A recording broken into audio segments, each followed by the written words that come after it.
প্রিয়া, ওই দেখো আমার ভাইয়া। ভাইয়া আর আমি মিলে রেস্টুরেন্ট সামলাই। কি রে প্রিয়া, তুই না বলেছিলি তোর বয়ফ্রেন্ড অনেক বড় লোক, তার নিজের বিজনেস আছে, কিন্তু দেখ ওর ভাই ওখানে ওয়েটারের কাজ করছে, কাপড় দিয়ে টেবিল পরিষ্কার করছে। সৈকত, এসব কি? তার মানে তুমি আমাকে এতদিন মিথ্যা বলেছো? আরে না না, মিথ্যা কেন বলবো, তোমরা দুজনই আমাকে ভুল বুঝছো। এই রেস্টুরেন্ট আমাদেরই, আমাদের আরো একটা ব্রাঞ্চ আছে। ভাইয়ার স্বভাবই এমন, নিজের কাজ নিজে করতে পছন্দ করে, তাই হয়তো একটু পরিষ্কার করে দিচ্ছে। এই ছোট লোক, তুই আমাকে আবারও মিথ্যা বলছিস? তোমার এত বড় সাহস, তুমি আমাকে থাপ্পড় মারলে? হ্যাঁ মেরেছি। তুমি আমাকে মিথ্যা কথা বলতে পারবে আর আমি তার উত্তর দিতে পারবো না? এই, তুমি না এতদিন বলেছিলে তোমার টাকা পয়সা বাড়ি গাড়ির কোনো কিছুর অভাব নেই, আর আজ আমি কি দেখছি, তোমার ভাই ওয়েটারে কাজ করছে। তাছাড়া তোমার কাছে টাকা পয়সা আছে এগুলো শুনে আমি তোমার সাথে বিয়ে করার প্ল্যানিং করেছি, আর তুমি এতদিন ধরে আমাকে মিথ্যা বানোয়াট কথাবার্তা বলে গেছো। আমি কোনো কিছু বানিয়ে বলিনি। তার মানে তুমি আমাকে টাকা পয়সার জন্য বিয়ে করতে চেয়েছিলে, ভালোবেসেছো, এই কথাগুলো মিথ্যা? মিথ্যা কেন বলবো? টাকা পয়সা ছাড়া কি ভালোবাসা হয় নাকি? তাছাড়া ভালোবাসার সাথে সাথে না টাকারও গুরুত্বটা বেশি দিতে হয়। প্রিয়া, তুই ওকে থাপ্পড় মেরে একদম ঠিক কাজ করেছিস। ওর মতন ছেলেরা এইসব জবাবে ডিজার্ভ করে। এদের প্ল্যানই এটা, ইনোসেন্ট মেয়েদের টাকা দেখিয়ে পটাবে আর ভুলিয়ে ভালিয়ে সবকিছু আদায় করে নেবে। বাস্তবতা দেখতে গেলে এদের এমন অবস্থায় দেখা যায়। তুই এর থেকে ভালো ছেলে ডিজার্ভ করিস। চল এখান থেকে, এমনিতে এখানে দাঁড়িয়ে তুই অনেক সময় নষ্ট করছিস, আর সময় না, এখান থেকে চল।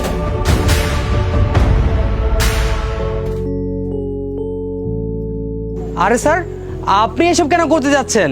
এতগুলো স্টাফ আমাদের, ওদেরকে বলে ওরাই তো করে দিত। কোনো সমস্যা নেই, আমার নিজের কাজ নিজে করতে অনেক ভালো লাগে।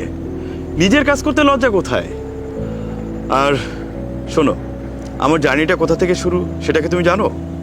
আমি ছোট্ট একটা খাবারের দোকানের স্টাফ ছিলাম, সেখান থেকে আজ আমি 5-5টা রেস্টুরেন্টের মালিক।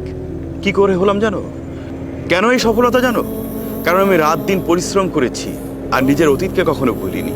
তোমার জন্য আমার পরামর্শ হচ্ছে, সবসময় দিনরাত পরিশ্রম করবে আর নিজের মূল জায়গাটাকে কখনো ভুলে যাবে না। কাজ কখনোই ছোট বা বড় হয় না। যে মানুষ কাজকে ছোট করে দেখবে তার সফলতা কোনোদিনই হবে না। ঠিক বলেছেন স্যার, আপনি অনেক ভালো মনের একজন মানুষ, আপনার মন মানসিকতা অনেক ভালো। আপনাকে যত দেখি আমি ততই অবাক হয়ে যাই। আমার বন্ধুদেরকে দেখেছি, একটু সফলতা আসতে না আসতে তারা সব কিছু ভুলে যায়, কিন্তু আপনি সবার সাথে কাঁধে কাঁধ মিলিয়ে চলতে ভালোবাসেন। আপনার মতো আসলে মানুষই হয় না। দিন স্যার, আমাকে দিন। অসৈকত, কি হয়েছে? মন খারাপ করে বসে রয়েছিস কেন? কিচ্ছু হয়নি আমার। কিছু না মানে? আজকে রেস্টুরেন্টে আসলি না কেন? তোর তো ভার্সিটিও বন্ধ। ও কি হয়েছে কদি? আচ্ছা ভালো কথা, তোর না বন্ধুদের নিয়ে আজকে আসার কথা ছিল, আমার সঙ্গে পরিচয় করে দিবি। আমি গিয়েছিলাম, আমি ওদেরকে নিয়েও গিয়েছিলাম, গিয়ে দেখি তুমি টেবিল পরিষ্কার করছো। আচ্ছা একটা কথা বলো তো, আমাদের কত স্টাফ আছে, স্টাফ থাকাকালীন তুমি কেন টেবিল পরিষ্কার করতে গেলে? নিজের কি মান সম্মান নেই? আচ্ছা ভালো কথা, তোমার মান সম্মান নেই বুঝলাম, আমার মান সম্মানের কথা চিন্তা করে তুমি একটু এইসব কাজ থেকে বিরত থাকতে পারো তো। কেন, কি হয়েছে কদি? ওই মেয়েটা আমার থাপ্পড় পর্যন্ত মারছে। তোরে থাপ্পড় মারিছে? আচ্ছা এটা সমস্যা কি কদি? আমি তো নিজের কাজ নিজে করতেছিলাম, এই করে করে তো আজকে এই অবস্থায় নাইছি, তাই না? তো ওই মেয়ে তো তোরে ভালোবাসি না, ভালোবাসে তোর অবস্থান রে।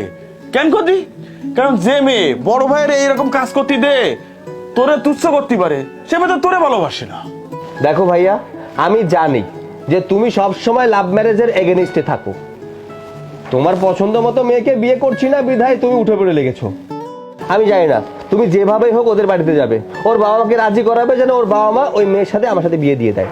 ও ভাই শোন, আমি তোর ভালোর জন্যই করছি, আমি তোর বড় ভাই না? এ মায়ের তোরে ভালোবাসে না, তোর সম্পত্তিরে ভালোবাসে। আমার কথা শোন। আমি এত কিছু জানি না ভাইয়া, তুমি ওই বাড়িতে যাবে বাস। আচ্ছা ঠিক আছে, কালকে যাবানি, চিন্তা করিস না তো। কলাম না যাবানি।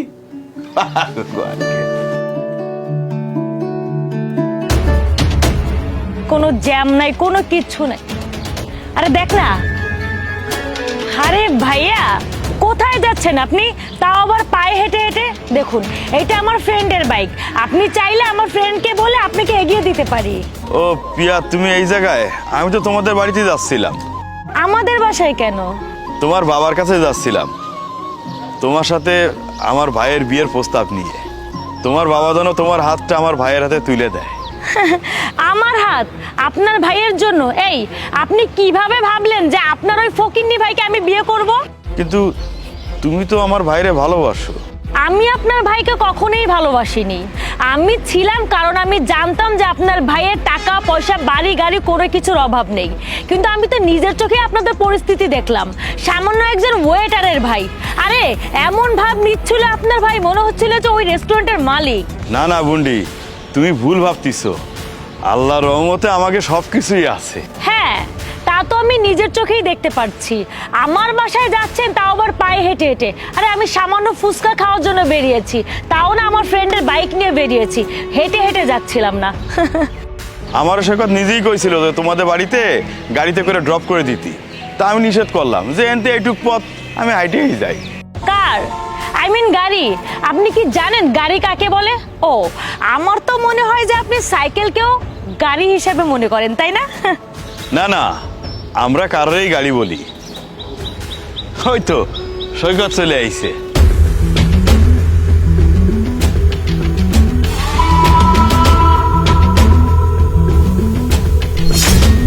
ভাইয়া তুমি এখানে কি করছো? এখনো যাওনি? যাচ্ছিলাম তো, তো ওই পিয়ার সাথে এনে দেখা হয়ে গেল। ও না আমারে গরিব মনে করিছে, আমারে সব উল্টাপাল্টা কথা করছে। ওরা তোমার সাথে বাজে আচরণ করেছে? আরে না না সৈকত, আমরা তো একটু ভাইয়ের সাথে মজা করছিলাম, কি বল? হ্যাঁ। বাস প্রিয়া, তোমার মুখ থেকে আমি একটা কথাও শুনতে চাই না। আমি তোমাকে খুব ভালো করেই চিনি, তোমার বিহেভ কেমন। গতদিন তোমার এই বান্ধবীর কথা শুনে তুমি আমার ভাইয়াকে অনেক কিছু বলেছো, অনেক খারাপ আচরণ করেছো। আর না, অনেক সহ্য করেছি। তুমি আমার ভাইয়াকে কথা শুনিয়েছো, তারপরেও আমি আমার ভাইয়াকে তোমার বাড়িতে পাঠাতে চেয়েছিলাম, তোমার বাবার কাছে, যেন আমাদের বিয়ের ব্যাপারটা পাকা হয়। কিন্তু তুমি প্রতিমধ্যেই আমার ভাইয়ার সাথে খারাপ আচরণ করেছো। আসলে তুমি তো আমাকে ভালোবাসো না, ভালোবাসো আমার টাকাকে। তাই তো তুমি আমার ভাইয়াকে অপমান করে কথা বলেছো। শোনো, আমি চাইলেই তোমার সাথে খারাপ আচরণ করতে পারতাম। কেন করিনি জানো? কারণ আমার ভাইয়া কখনো আমাকে এটা শেখায়নি। ছোটবেলায় বাবাকে হারিয়েছি, এই ভাইয়া আমাকে কোলে পিঠে করে মানুষ করেছে। আর তুমি সেই বাবার সমতুল্য ভাইয়ার সাথে খারাপ আচরণ করেছো, তাই না? এই তুমি জানো আমার ভাইয়ার 5-5টি রেস্টুরেন্ট রয়েছে। তুমি আজকে বাইকের সামনে দাঁড়িয়ে আছো, এই বাইকটা তোমার না, তোমার ফ্রেন্ডের। তোমার তো একটা টাকা ইনকাম করার ক্ষমতা নেই। তুমি প্রাইভেট কারের কথা বলছো, তাই না?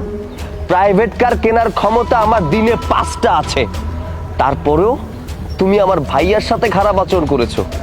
শোনো, আজকের পর থেকে তোমার মতো মেয়ের সাথে আমি কোনো যোগাযোগ রাখতে চাই না, তোমার চেহারাটাও দেখতে চাই না।